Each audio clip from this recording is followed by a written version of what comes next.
qualification professionnelle avec la mention moniteur de tir sportif. Et c'est un diplôme qui est organisé par la fédération pour délivrer des diplômes d'encadrants sur les premiers niveaux, découverte, initiation, et ça permet aux personnes d'être rémunérées pour leur travail. Je me suis inscrit parce que je recherchais une formation professionnelle, parce que j'occupe déjà un poste à la Ligue d'Alsace, et en même temps d'acquérir d'autres compétences comme par exemple organiser un programme cible couleur. Ça me permet de découvrir de nouvelles disciplines parce que le CQP ça balaye vraiment un peu tout. On va du plateau jusqu'à l'arme ancienne, voire au gros calibre, toutes les disciplines extérieures. On s'est inscrit en ligne sur le site de la fédération. Actuellement, il y a les dossiers qui sont disponibles. Il y a une fiche d'information qui permet de donner toutes les informations sur le diplôme, puisqu'il y a des prérequis pour rentrer en formation.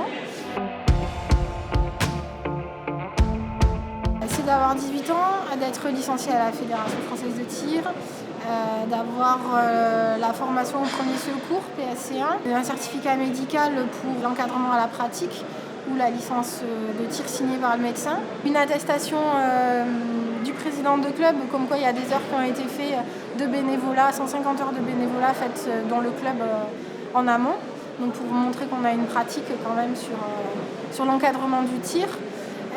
Il y a une attestation de score à réaliser pour avoir un certain niveau technique en tir.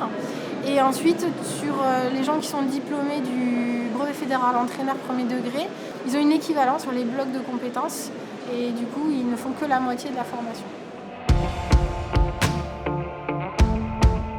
À partir de septembre, il y a un test de sélection qui est organisé au CREPS de Bordeaux sur le Centre national de formation.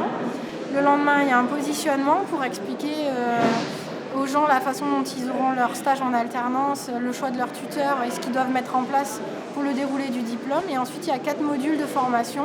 Et en parallèle, il y a l'alternance, donc 50 heures qui se fait dans une structure qui peut être un club, une ligue ou le département, avec un tuteur et un président qui signe la convention de stage.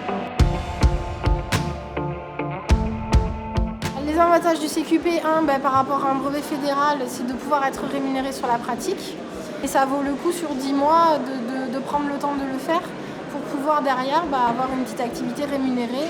En termes de sécurité et de préparation de séance, je pense que c'est vraiment une bonne formation pour asseoir nos bases et pouvoir entraîner des tireurs jusqu'au niveau départemental.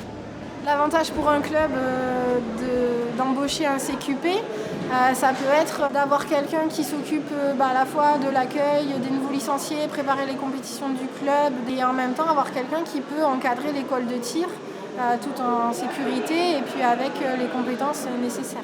Moi je suis un spécialiste carabine, donc tout ce qui était attrait au pistolet et tout ça, j'avais jamais essayé. Donc je pense que de ce côté-là, ça m'a permis de progresser et maintenant je me sens en confiance pour pouvoir encadrer un peu toutes les disciplines et pas forcément les disciplines à la carabine. Et le CQP, c'est vraiment une plus-value au niveau de l'entraînement et aussi, je pense, du développement soit dans les associations, soit dans les ligues de nos disciplines ou la promotion qu'on peut en faire dans nos alentours pour essayer d'agrandir le nombre de licenciés.